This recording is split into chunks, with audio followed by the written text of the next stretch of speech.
Então hoje nós vamos falar sobre finanças. Não tinha como ser outro assunto, né? Nós tínhamos que aproveitar esse momento porque está muito vivo o assunto para esses casais que receberam esse certificado. E creio que vai ser bom para todos nós também.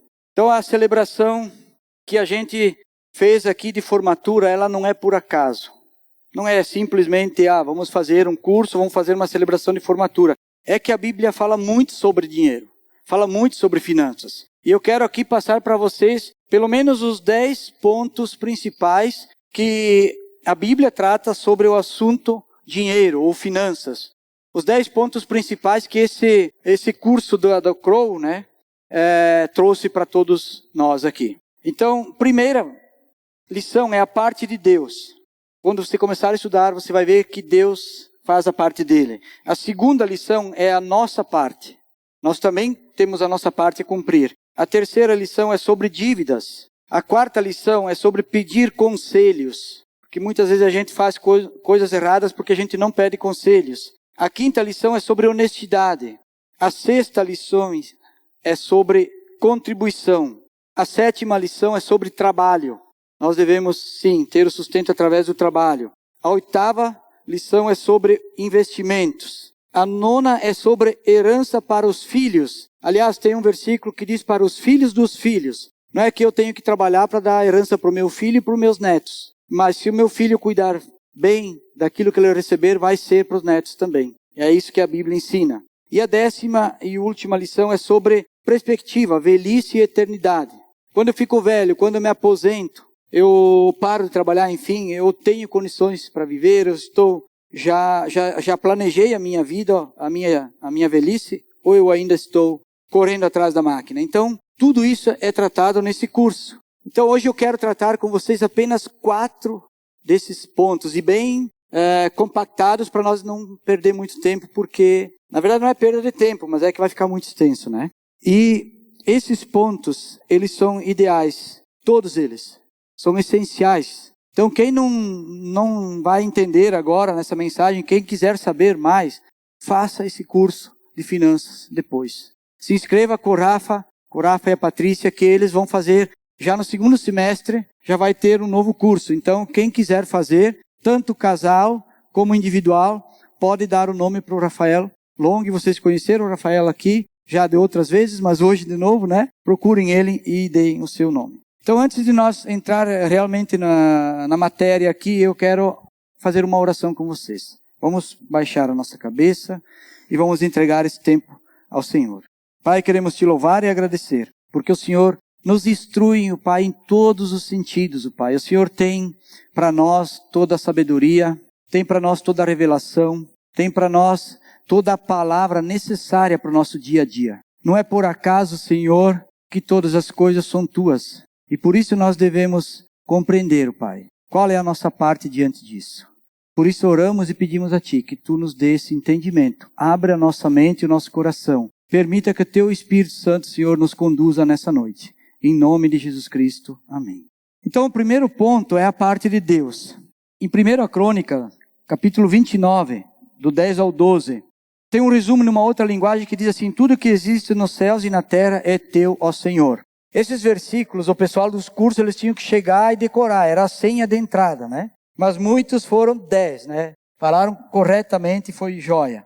Mas eu quero ler na tradução da NVI, que diz ali: Davi louvou o Senhor na presença de toda a assembleia, dizendo: Bendito sejas, ó Senhor, Deus de Israel, nosso Pai, de eternidade a eternidade. O verso 11 diz: Teus, ó Senhor, são a grandeza, o poder, a glória, a majestade e o esplendor. Pois tudo o que há nos céus e na terra é Teu, ó Senhor, e Teu é o reino. Tu estás acima de tudo. A riqueza e a honra vêm de Ti. Tu dominas sobre todas as coisas. Nas Tuas mãos estão a força e o poder, para exaltar e dar força aos homens. Aqui nessa tradução diz a todos, tá? Mas é aos homens. Então a primeira parte aqui, talvez você pense que a sua casa é sua. Talvez você pense que o seu apartamento é seu. Talvez você pense que o seu carro é seu. Não é não. Tudo é de Deus. Tudo é de Deus. E louve a Deus se Ele te deu uma casa Se Ele te deu um carro, porque Ele te deu para você cuidar e administrar. Ele emprestou a nós. Então, tudo é do Senhor. Não tem nada nesse mundo que não seja de Deus. Tanto é que Ele criou todas as coisas e depois Ele criou a nós. Então, até nós somos dele. Tudo é do Senhor. Então, essa é a parte de Deus. Tem muitos textos sobre isso.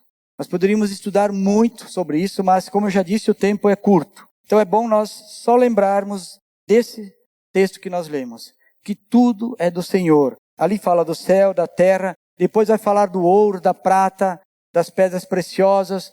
Não tem, os mares, tudo, a criação é de Deus. O segundo ponto é a nossa parte. Ali em 1 Coríntios 4, verso 2. 1 Coríntios 4, 2.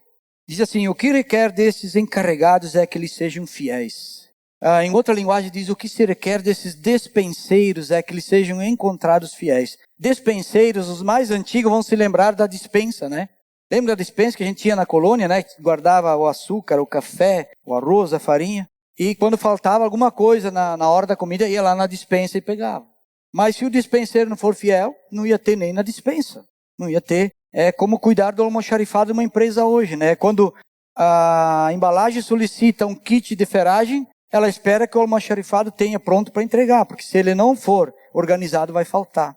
É assim que funciona. Então, o que se requer dos despenseiros é que eles sejam encontrados fiéis. Lucas 12, 42, diz assim, o Senhor respondeu, quem é, pois, o administrador fiel e sensato, a quem o seu Senhor encarregará dos seus servos, para lhes dar sua porção de alimento no tempo devido? Feliz o servo a quem o seu Senhor encontrar fazendo assim quando voltar. O servo fiel. Essa é a nossa parte. É ser um servo fiel, um administrador fiel. Essa é a nossa parte. É isso que Deus quer de nós. O terceiro ponto que nós estudamos nesse curso é sobre a honestidade. Levítico 19, do 11 ao 13. Esses são os mandamentos. Olha que interessante os mandamentos que não é só para nós, é para toda a humanidade. Todos devem obedecer esses mandamentos. Não furtem, não mintam, não enganem uns aos outros, não jurem falsamente pelo meu nome, profanando assim o nome do Senhor. O nome de Deus. Eu sou o Senhor. Não oprimam, nem roubem seu próximo. Não retenham até amanhã do dia seguinte o pagamento de um diarista. Aqui, de certa forma, ele está dizendo, paguem as suas contas, paguem as suas dívidas. Não retenha aquilo que é da outra pessoa, porque isso não seria honesto, não seria justo. É isso que ele está dizendo. E Paulo adiciona outros mandamentos à honestidade em Romanos, capítulo 13, versículo 9. Olha o que Paulo vai dizer aí. Diz assim, pois estes mandamentos, não adulterarás, não matarás, não furtarás, não cobiçarás, e qualquer outro mandamento, todos se resumem nesse preceito. Ame ao seu próximo como a si mesmo. Em resumo, o amor ao próximo também é expressado através da minha honestidade. Se eu for desonesto, eu enganar, ou eu mentir, ou eu não pagar aquilo que eu devo, eu estou prejudicando o meu próximo e eu não tenho amor pelo próximo. Paulo diz no versículo anterior, ali em Romanos 13, 8, que diz, não devo nada a ninguém, exceto o amor. Então, esse terceiro ponto fala sobre honestidade. Não ficar devendo nada, exceto o amor. É bom a gente explicar sobre dívidas, tá? Que dívida não é eu ter um financiamento da casa própria ou até mesmo do carro. Dívida é quando eu não pago a prestação, é quando eu deixo atrasar, é quando eu vou a protesto, é quando eu nego a dívida. Agora, enquanto eu estiver pagando a minha prestação em dia, como luz, água e tudo mais, porque a gente não consegue pagar antecipado. Então, isso não é dívida, tá? Mas a dívida é quando eu não pago as minhas contas e quando eu ainda não dou satisfação a quem eu devo. Aí sim é dívida. Até porque quando eu compro um apartamento, uma casa ou um carro, geralmente esse imóvel ou bem fica alienado à financiadora, ao banco, seja qual for. Então, se eu não pagar, eles vão recolher, vão leiloar, vão recolher o bem e vão quitar a dívida, se possível. Então, a dívida é sempre quando eu atrasar a conta. E o quarto ponto, que esse é um pouco mais amplo e é esse que eu quero gastar mais tempo, que é sobre a contribuição. Primeiro, nós precisamos entender que todas as coisas hoje nesse mundo dependem de dinheiro. Todas as coisas. Você não consegue fazer nada hoje sem ter dinheiro, né? Nós vivemos num mundo que gira a roda por causa das finanças, por causa da economia. Se você não tiver dinheiro, alguém vai ter que pagar para você, porque você não vai sair ileso sem pagar. Então, 2 Coríntios, capítulo 8, nós vamos estudar até o versículo 7 só, do 1 ao 7. Mas eu vou começar já falando um versículo por vez, a exposição já direta para nós ir avançando, tá? Então, ali no versículo 1 diz assim: agora, irmãos, queremos que vocês tomem conhecimento da graça que Deus concedeu às igrejas da Macedônia. O verso 1, Paulo está escrevendo essa carta aos coríntios. Veja bem que Paulo está escrevendo aos coríntios, não é para os macedônios, é aos coríntios. Dizendo, no primeiro verso, para que eles tomassem conhecimento da graça que Deus concedeu às igrejas da Macedônia. Paulo começa falando daquelas igrejas que ele mesmo fundou lá na Macedônia, que era Filipos, Tessalônica e Bereia. Eram as primeiras 3 igrejas da Macedônia, que hoje é a Europa, uma parte da Europa. Então Paulo cita ali como exemplo essa igreja, essas igrejas, né? Essas províncias que Paulo fala, elas foram empobrecidas, devastadas por várias guerras. E depois ainda foram saqueadas pelos romanos e além de ficarem obrigadas a pagar impostos a Roma. Então foi tensa a situação naquela época, naquele lugar da Macedônia, nessa região que tinha essas igrejas. E aí Paulo continua no verso 2, dizendo assim: no meio da mais severa tribulação, a grande alegria e a extrema pobreza deles transbordaram em rica generosidade. A alegria deles não era por conta das tribulações e provações. Pode ter certeza que não era por conta disso. Ninguém fica alegre quando está passando por dificuldade, mas sim por servir ao Senhor, por ajudar ao próximo, suprindo as necessidades dos irmãos, que no caso ali, se você ler todo o capítulo, vai entender que é o povo da Judéia que eles vão ajudar. Eles só tinham o básico para sobreviver. Viviam em extrema pobreza, Paulo diz. Mas eles eram o quê? Ricos em generosidade. Olha o que Paulo vai dizer no verso 3. Pois dou testemunho de que eles deram tudo quanto podiam, e até além do que podiam, por iniciativa própria. Paulo está dizendo, eu dou testemunho que eles deram além do que podiam. Paulo destaca a grande generosidade deles porque foi por iniciativa própria. Não foi por ordem de Paulo e nem por obrigação. Não foi nada disso. Versículo 4. Paulo diz assim, eles nos suplicaram insistentemente pelo privilégio de participar da assistência aos santos. Santos são os irmãos em Cristo. Então Paulo está dizendo que eles suplicaram, insistiram pelo privilégio de poder contribuir. O contexto aqui, só para vocês entenderem, era uma grande fome no Egito, na Grécia, em Roma e em toda Jerusalém. No entanto, o imperador Cláudio, ele ainda estava oprimindo o povo. Eles não estavam ajudando. Lá não tinha Bolsa Família. Não tinha ajuda nenhuma. Ainda estavam oprimindo o povo. Por que aconteceu isso? Houve uma seca em todas aquelas regiões e ainda uma enchente que arrasou todas as plantações do Egito. O rio Nilo saiu para fora, como acontece muitas vezes aqui na nossa região, e destruiu todas as plantações. Pestes de gafanhotos e assim por diante. Então a crise era forte naquela época, naquela região. Mas, de coração, o povo se uniu e juntaram um recurso para enviar aos necessitados. Foi isso que Paulo está dizendo aqui.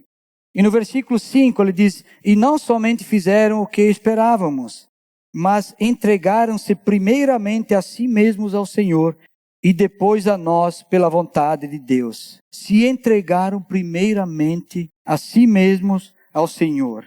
Aqui entra a fidelidade a Deus. Eles foram fiéis a Deus em contribuir com o próximo, amar o próximo. Essa palavra fiel, ela vem da raiz de fidelidade.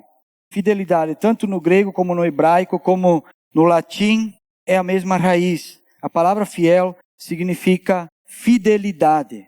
A fé produz fidelidade. É isso que significa. A fé produz fidelidade. E a fidelidade a Deus produz honestidade nas pessoas. A fidelidade a Deus produz honestidade em nós. É isso que nós entendemos aqui. No verso 6, diz assim: assim recomendamos a Tito, que assim como ele já havia começado, também completasse esse ato da graça da parte de vocês. O ato da graça que Paulo se refere aqui aos coríntios era repartir aquilo que Deus deu a eles com os necessitados. É isso que Paulo está dizendo. Aquilo que vocês podem, compartilhem com os necessitados. Vocês receberam de graça. Compartilhem com os necessitados. E no verso 10, agora vou dar um pulinho, depois a gente volta para o 7. No verso 10 diz assim: este é o meu conselho. Convém que vocês contribuam, já que desde o ano passado vocês foram os primeiros, não somente a contribuir, mas também a propor esse plano. Então os próprios coríntios, a igreja de Coríntios, eles tinham proposto a contribuir e ajudar os necessitados. E vejam bem que isso aqui não era uma coisa que foi a semana passada. Desde o ano passado, já fazia um ano. É por isso que Paulo escreve essa carta e diz: vocês lembram que já faz um ano que está passando essa necessidade para todo o povo, essa carência para o povo, e vocês estão enrolando por quê? Faz um ano que eles estão esperando e o povo da Macedônia já fez. É a vez de vocês, Paulo está dizendo isso. E aí voltamos para o versículo 7. Paulo diz assim: todavia, assim como vocês se destacam em tudo, na fé, na palavra, no conhecimento, na dedicação completa e no amor que vocês têm por nós, destaque-se também neste privilégio de contribuir. Então aqui Paulo usa o exemplo das igrejas da Macedônia que imploraram pelo privilégio de contribuir. Paulo está usando esse exemplo e diz: façam isso também. Usem desse privilégio que vocês têm. Ele diz: sigam o exemplo deles. Até porque Coríntios não era uma igreja pobre. A cidade de Coríntios era uma igreja portuária, uma igreja movimentada, era uma igreja que tinha muito comércio. Então eles tinham mais condições do que os outros. Então Paulo diz: usem desse privilégio que vocês têm. Então esse é um pequeno resumo do capítulo 8 e 9 de 2 Coríntios. Tá? Se vocês quiserem entender toda essa história, vocês leiam em casa 2 Coríntios, capítulo 8 e o 9, que vai explicar tudo sobre essa passagem, sobre as igrejas da Macedônia e sobre o que estava acontecendo com a contribuição aos necessitados. Mas agora eu quero trazer o assunto para nós. Nós aqui, Aliança Bíblica de Bento Gonçalves, vocês sabem que nós aqui não temos o costume de pedir dinheiro. Tá? Raramente eu acredito que alguém de vocês ouviram isso aqui, não é o nosso costume. Nós não cobramos dízimo, porque nós entendemos que era uma lei do Velho Testamento. Nós não pregamos aqui ou ensinamos aqui a prosperidade que muitas igrejas pregam hoje, porque a gente acha que isso é errado, isso é uma heresia, isso é explorar as pessoas. Então nós não pregamos essa teologia da prosperidade. Então, o que nós queremos aprender hoje com esse ensinamento? Tem 3 coisas que nós ensinamos e que nós devemos aprender da Bíblia. Primeiro, a forma de contribuir corretamente, tendo sabedoria, tendo um coração aberto, um coração humilde, um coração generoso, tendo o privilégio no coração de fazer isso. Tudo isso eu preciso entender. Nós vamos aprender agora por que as igrejas elas cobram o dízimo e nós não cobramos o dízimo. Por que as igrejas falam tanto em dinheiro e nós não falamos tanto em dinheiro? Mas os princípios são bíblicos, só que muitas vezes são usados e ensinados da maneira errada. Então o primeiro ponto é a fidelidade a Deus. O primeiro ponto é a fidelidade a Deus. O versículo lá que nós lemos, de 2 Coríntios, capítulo 8, verso 1, Paulo diz assim: agora, irmãos, queremos que vocês tomem conhecimento da graça que Deus concedeu aos macedônios. O primeiro ponto é a fidelidade. Paulo diz que eles receberam da graça, receberam de graça. Nós recebemos da graça de Deus. nós recebemos da graça de Deus? Ou você acha que o carro que você tem, a casa que você tem, todas as coisas que você tem, é fruto somente do seu trabalho? Você acha que tudo aquilo que você tem, que você já adquiriu, que é só o fruto do seu trabalho e da sua capacidade? Com certeza não. É a graça de Deus. É Deus quem provê. Deixe-me eu resumir a história de Zaqueu para vocês. Eu acho que todo mundo aqui já conhece a história de Zaqueu, né? Zaqueu, ele era um publicano. Ele era, na verdade, o chefe dos cobradores de impostos. Ele era um homem pequenininho, baixinho. E quando ele ouviu que Jesus ia passar no lugar que eles estavam, no meio das pessoas da multidão, ele correu na frente e subiu numa árvore para ver Jesus. E lá ficou Zaqueu esperando. Quando Jesus passou embaixo da árvore, olhou para cima e disse: Zaqueu, Zaqueu, oi, estou aqui. Disse: desce da árvore que hoje eu vou ficar na tua casa. Hoje eu vou jantar na tua casa. E Zaqueu, com toda a rapidez e alegria, desceu da árvore e foi e recebeu Jesus na sua casa. Com muita alegria. Mas o povo começou a reclamar de Jesus. Por quê? Porque Jesus comia com publicanos. Por que Jesus foi comer na casa de Zaqueu? Que ele era um publicano, um cobrador de impostos, né? Zaqueu era fiel aos romanos e aos seus interesses.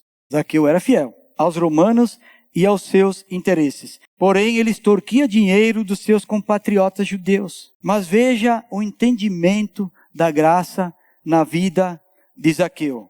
Lucas, capítulo 19, 8. Eu só vou ler esse verso aqui agora. Você leia depois toda essa história de Zaqueu no capítulo 19 de Lucas. Diz assim: mas Zaqueu levantou-se e disse: Senhor, olha, Senhor, estou dando metade dos meus bens aos pobres. E se de alguém extorquir alguma coisa, devolverei 4 vezes mais. Então, quando Zaqueu entendeu a graça de Deus, ele disse: Senhor, eu vou dar a metade dos meus bens aos pobres. E se alguém eu roubei, eu extorqui de forma errada, eu devolverei 4 vezes mais. Até então, Zaqueu era um homem desonesto. Ele cobrava os impostos com um percentual a mais. E esse percentual a mais era o seu lucro. Às vezes ele cobrava mais, às vezes menos, ele só tinha que dar um X valor percentual certo para os romanos, que era quem ordenava que ele cobrasse. Mas quando Jesus entrou na casa de Zaqueu, isso produziu honestidade e justiça para a vida dele. Isso mudou a vida dele, transformou a vida dele, de tal forma que ele quis retribuir, ou melhor, devolver parte do dinheiro que ele tinha tirado do povo, metade do que ele tinha. Eu não sei quanto era, mas devia ser muita coisa. Agora a pergunta é para nós, né? Quando Jesus entrou na minha casa, quando Jesus entrou no meu coração, houve transformação de vida? Houve mudança em mim? Eu passei a partir dali ser um homem fiel a Deus. Essa fidelidade produziu honestidade, sinceridade no meu coração, justiça. Como é que é o meu dia a dia, sendo que Jesus entrou na minha casa? Será que a minha transformação é a exemplo de Zaqueu? Então esse é o primeiro ponto. É sobre a fidelidade a Deus. Qual é a minha fidelidade a Deus? O segundo ponto é sobre generosidade. Porque está escrito, é melhor dar do que receber. Não é assim que a Bíblia fala? Lucas, capítulo 21, do 1 ao 4. Ali diz assim, Jesus olhou e viu os ricos colocando suas contribuições nas caixas de ofertas. Viu também uma viúva pobre colocar 2 pequeninas moedas de cobre. E disse, afirmo-lhes que esta viúva pobre colocou mais do que todos os outros. Todos esses deram do que lhes sobrava, mas ela da sua pobreza deu tudo o que possuía para viver. Aqui Jesus está dando um exemplo aos seus discípulos. Eles estavam lá na entrada do templo e quando o pessoal ia contribuir, eles estavam observando. E Jesus então ensina aos seus discípulos. É claro que ela deu tudo aquilo que ela possuía naquele momento. Eu creio que ela devia ter outras coisas em casa, mas naquele momento, essa viúva entendeu que a sua fidelidade a Deus vinha em primeiro lugar. Vinha antes de todas as coisas. Até mesmo vinha antes dos poucos recursos que ela tinha para viver. Isso é entender a graça. Isso é entender a graça de Deus. Ela entendeu. assim como Zaqueu. Outro exemplo que nós temos aqui da Bíblia é o próprio texto que Paulo escreve aos Coríntios Macedônios, quando que Paulo diz que na grande dificuldade que eles estavam enfrentando, eles tiveram grande alegria, transbordou a generosidade deles em amor ao próximo. Então este é o segundo ponto que Paulo nos ensina nessa carta aos Coríntios sobre generosidade. A pergunta para mim e para você é: eu tenho sido generoso? Eu tenho sido fiel a Deus? Ou eu estou esperando o dia que vai sobrar? Será que eu estou esperando que algum dia, quando eu terminar tudo, quando eu pagar todas as minhas contas, quando eu fizer, agora sim. Agora, Senhor, eu posso começar a ajudar os necessitados. Eu posso ajudar a obra de Cristo. Então, qual é o nível da minha generosidade? O terceiro ponto é sobre o privilégio. Paulo diz no verso 4, lá de 2 Coríntios, capítulo 8, verso 4, diz assim: eles nos suplicaram insistentemente pelo privilégio de participar da assistência aos santos. E mais, Paulo explica o porquê eles fizeram isso, que está no verso 5b, é a frase quase final do versículo, diz: se entregaram primeiramente a si mesmos ao Senhor. É por isso que eles, então, fizeram essa grande contribuição e entregaram. Eles tinham o privilégio, eles queriam ter o privilégio de fazer essa contribuição e essa ajuda. E nós? Como é que é o nosso privilégio? Você se sente um privilegiado? Eu creio que muitas vezes eu penso que a graça é só receber. Senhor, me abençoa. Senhor, protege a minha família. Senhor, eu preciso fazer uma troca de um veículo. Senhor, eu preciso comprar uma casa maior. Senhor, eu quero montar o meu negócio. E aí eu peço para Deus pensando que eu só tenho que receber. Não, a graça precisa ser passada adiante. A graça, ela tem que continuar para as próximas gerações. E é um privilégio receber do Senhor e poder repartir. É um privilégio poder distribuir parte da graça que eu recebo. É isso que Paulo está nos ensinando aqui. Mas como eu falei ali no começo, quero repetir. Nós aqui no Aliança, a gente não pede dinheiro. Nós procuramos ensinar o que a Bíblia diz. E em 2 Coríntios, capítulo 9, versículo 7, todos vocês vão lembrar desse versículo, que diz assim: cada um dê conforme determinou em seu coração, não com pesar. Gente, vocês sabem o que significa não com pesar? Vocês já ouviram aquele anúncio? Com pesar anunciamos o falecimento de fulano. Já ouviram? Pesar é perda, é morte, é uma perda de alguém. Então, quando a gente contribui de coração, não é como perda. Não é como se aquilo tivesse sendo uma morte de uma parte do meu bolso.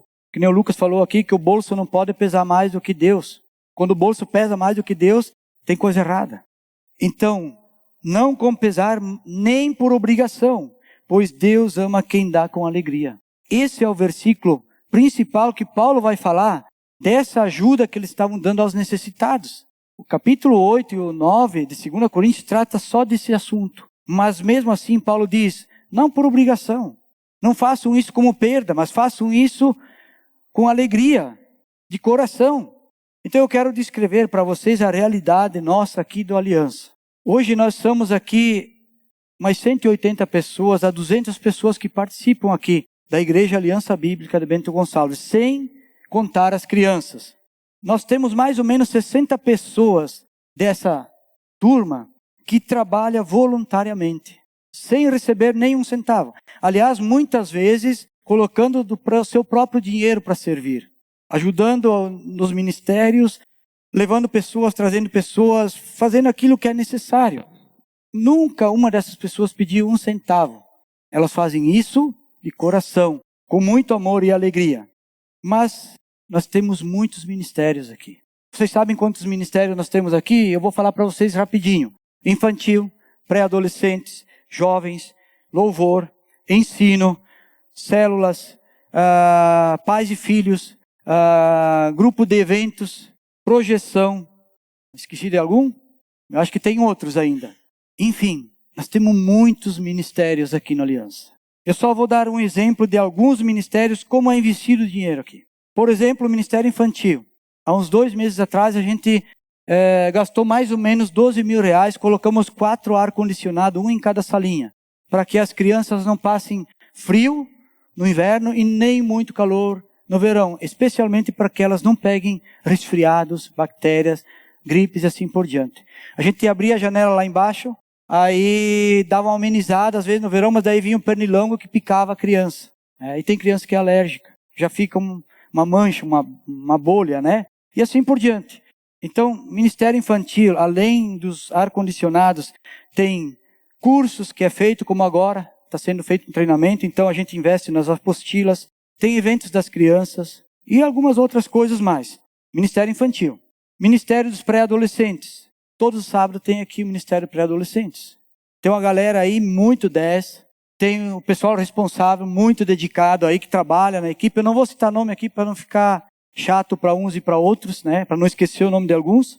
Mas também a gente tem um lanche todo sábado. Teve uma noite que foi a noite do pijama aqui, né? Não é tão pijama para os pré-adolescentes, mas vamos chamar assim, né? A gente pegou pizza, pegou comida. Agora há poucos dias teve o evento do Dia das Mães, então as crianças foram lá numa quadra de esporte para passar um tempo lá. Então tem custo, tudo isso tem custos. Ministério Jovem. Ministério Jovem, que é o movimento da igreja, que é a nossa alegria dessa igreja, tá? Jovens! Tivemos o acampamento jovem agora na Páscoa. Mais ou menos R$7.000 entre ônibus e a contribuição para que esse evento acontecesse. E ainda tem todo mês a celebração jovem. Também tem, né? O cachorro quente e assim por diante, a comida, a decoração e assim por diante. Então tem custos. Nós temos o Ministério de Louvor. O Ministério de Louvor é assim, ó. Qualquer instrumento, qualquer coisa, qualquer equipamento é caro. Vocês sabem que tecnologia muda toda hora e a gente está sempre investindo. Esse fim de semana mesmo foi colocado cabos, essa semana aliás, de rede ali para melhorar, para não cair o sinal, como aconteceu outro dia que morreu tudo, né? Então, a gente investe. E nós temos o Ministério do Ensino, que também é feito materiais, apostilas, pessoas que vêm aqui, por exemplo, esse mês, semana passada veio o Fabrício, a gente contribui com valor para as despesas. Então tudo isso tem custo. Eu poderia aqui enumerar um monte de custos, fora o aluguel, a água, a luz, a limpeza e os produtos de consumo, como café, material de banheiros, higiene e assim por diante. Por que eu estou explicando tudo isso para vocês? Como eu disse, a gente não pede dinheiro, mas a gente tem custos. Se vocês querem entender melhor, tem uma folhinha lá no mural, colocando as saídas e as entradas, todos os meses. É só ir lá e conferir. E esse ano ainda nós temos a Bienal, em 2026. A Bienal a gente sempre contribui também. Esse ano vai ser lá em Taquara, vocês já sabem, e a gente vai contribuir um valor ali. Geralmente é 4.000, 5.000, 3.000, depende o custo que vai ter lá. É rateado entre todas as alianças. Tá? Então tudo isso é custo. Como eu já falei, eu quero deixar bem claro, vou repetir pela 3ª vez, nós não pedimos dinheiro. Nós não estamos pedindo dinheiro aqui. Tá? Eu quero que fique bem claro isso para vocês. Nós estamos mostrando as necessidades e o que a Bíblia fala e trata sobre o dinheiro. Aliás, eu vou dizer para vocês, nós nem sabemos quanto cada um de vocês contribui. E se contribui. Nós nem sabemos. E não queremos saber. Porque quem sabe disso é Deus. É Deus e você. Porém, eu digo para vocês, todo o valor que vier, ele é bem-vindo. Todo o valor que você contribuir, por menor que seja, ele vai ser usado para a obra de Deus. Vai ser usado nos ministérios, vai ser ajudado quando houver necessidade. Às vezes a gente ajuda pessoas doentes, pessoas enfermas, contribuímos com missões. Então vai ser bem usado esse dinheiro, pode ter certeza. E a contribuição, é claro, que nós precisamos entender, é que é uma decisão de cada um. É uma decisão sua. Não deve ser feita por obrigação. É uma decisão sua e Deus. Se você é casado, é sua e sua esposa. É o homem e a esposa que devem decidir o valor que querem contribuir juntamente com Deus. Orem e perguntem. E não faça uma contribuição de chegar aqui, ir lá correndo e largar um dinheiro na caixinha. É bom vocês saberem que tem uma caixinha de contribuição ali atrás da porta, corta-fogo, né, que desce para a salinha. Ali tem uma caixinha onde o pessoal coloca o dinheiro. Mas não vá ali e simplesmente coloque o dinheiro. Faça uma oração. Agradeça a Deus, porque Ele derramou da graça dEle na sua vida. Agradeça a Deus. E se não der, você não puder orar aqui, ore em casa, antes de vir. E agradeça. Separe aquele valor e ore, agradeça a Deus. Agradeça. Então, por que nós devemos contribuir? Porque nós recebemos da graça de Deus. Ele derramou a graça sobre as nossas vidas. E também porque é um privilégio para mim. Digo para vocês, do fundo do meu coração, para mim é uma alegria. Para mim é um privilégio contribuir. E eu creio que para muitos de vocês também. E quando nós retemos aquilo que não é nosso, que é de Deus, alguém vai passar necessidade. Vocês sabiam que é assim? Quando eu retenho aquilo que eu devo doar, alguém vai passar necessidade e dificuldade. Seja o meu próximo, ou seja a obra do Evangelho, seja um ministério, seja onde for um missionário, alguém vai passar dificuldade, porque eu retive aquela parte que Deus deu a mais para mim contribuir. Pode ter certeza que Deus não vai deixar faltar nada para você. E é claro que para finalizar eu quero repetir esse versículo que para nós é tão importante, de 2 Coríntios 9:7, que diz de novo ali, cada um dê conforme determinou em seu coração, não com pesar ou por obrigação, pois Deus ama quem dá com alegria. Então, porém, lembre-se que contribuir é um privilégio seu, deve ser feito com fidelidade a Deus e com generosidade para o Evangelho de Cristo e generosamente com os necessitados. Amém? E se vocês não entenderam, tiverem dúvida, podem me procurar. Ou então façam o curso das finanças, que vocês não vão ter mais dúvida nenhuma. Vamos orar? Senhor Deus, eu quero te louvar, ó Pai, e te agradecer, porque a tua palavra nos dá essa orientação, ó Deus. Que nós devemos ser fiéis, ó Pai. E a fidelidade, Senhor, a ti, ela vem antes de todas as coisas, ó Pai. Vem antes até mesmo da minha necessidade. Porque se eu for fiel a ti, Deus, eu não vou passar por necessidade. Mesmo que eu não tenha o suficiente, o Senhor vai enviar alguém para me ajudar. Eu já tive essa experiência na minha vida. E foi exatamente isso que aconteceu. Por isso eu quero te louvar, Pai, e te agradecer. Obrigado, Deus, porque o Senhor supre a cada um. Porque o Senhor é generoso e derrama da sua graça. Obrigado, Deus, porque o Senhor nos ensina a maneira correta de contribuir. Contribuir com alegria de coração, sendo pessoas privilegiadas, ó Pai, que podem fazer isso.